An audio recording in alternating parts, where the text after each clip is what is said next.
All right, today we are starting our orchestra series, and I'm going to be working as usually reverse chronological. So our first piece is from a couple years ago. It's called Burial Rites, and it's by Canadian-Ukrainian composer Eugene Astapov. And before I start, I want to say that I'm going to do this series every other day. I think listening every day, while a lot of fun, is becoming a bit unmanageable for me, and I could use the days in between to really focus on more professional matters. I have, I imagine, at least 70 orchestra scores with recordings that I could find. So I'm gonna be spending like half a year on this, really.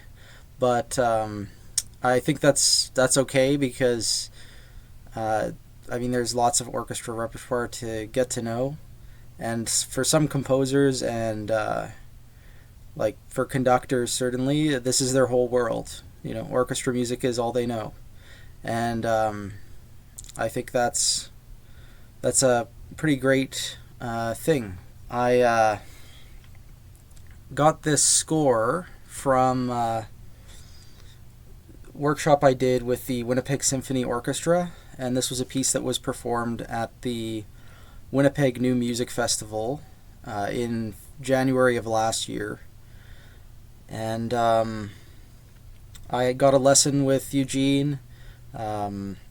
He didn't conduct his own work in this situation, but he is a composer-conductor.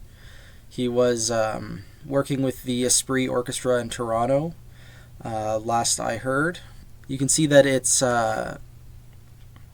sponsored by the RBC Foundation, the SOCAN Foundation, which is the only really big performing rights organization in Canada. It's sort of like the equivalent in the US would be ASCAP or BMI. And I think there's a private supporter as well, Sophia Gomez Gibbons. I apologize if I'm pronouncing any of that wrong. And the instrumentation, so if you're programming this, here's what you need to know. It's 2222, 4331, and then strings and harp. 3 percussionists. Percussion 1 plays vibes, 5 tom-toms, tam-tam, tambourine, bell plates, congas. And then percussion 2 plays tempo blocks, crotales, triangles, suspended cymbals, crash cymbals, marimba, 4 octave. And percussion 3, triangle, rototom, suspended cymbal, chimes, tambourine, wind chimes, finger cymbal. So a lot of pitched and unpitched medals, and I think the first percussionist has the most non-metal instruments. Some more interesting percussion instruments I'm observing here are the bell plates, 3 of them, and the use of finger cymbals and rototom, I think, is a unique addition. The piece is a tribute to the memory of a late student of Eugene's who passed away, Marcus Gibbons. So this was an extraordinarily talented young man who Eugene taught for over 7 years, from the age of 10. He was a very bright and gifted musician, and he was a pianist primarily. Unfortunately, he passed away from a rare form of cancer called Ewing sarcoma. He says it's a mosaic of memories and a collection of mental photographs and impressions. So it is a very personal work, obviously. The 17 minutes are, the piece's runtime are a metaphor for his 17 years of life before he passed away. So I don't want to show too much of the score as it is copyrighted, but if you want the full thing, you can just contact Eugene through his website. Today I'm going to take the opportunity to listen to the Esprit Orchestra version. which is conducted by Eugene. This is a full recording. It's a little bit shy of 17 minutes long, and it was premiered, this recording's from April 23rd of 2023. So the link to it is in the description, and I'm happy to kick off this series with some Canadian music. Okay, all right. I guess I'll start with like the thing I want to talk about the most, which is like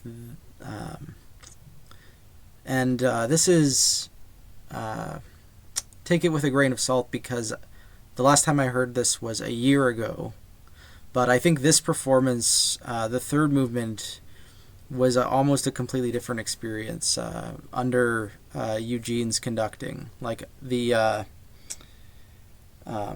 was more of an urgency and like intensity. The strings and at the beginning were like much more staccato and like on the verge of breaking their tone kind of. The pizzicato stuff was like super like violent almost, and the impression of the third movement was just much stronger. Like I felt with that last gong hit, I guess. I really felt like a certain emptiness and like a sudden ending, which I did not get that impression when I heard it live last year. Like the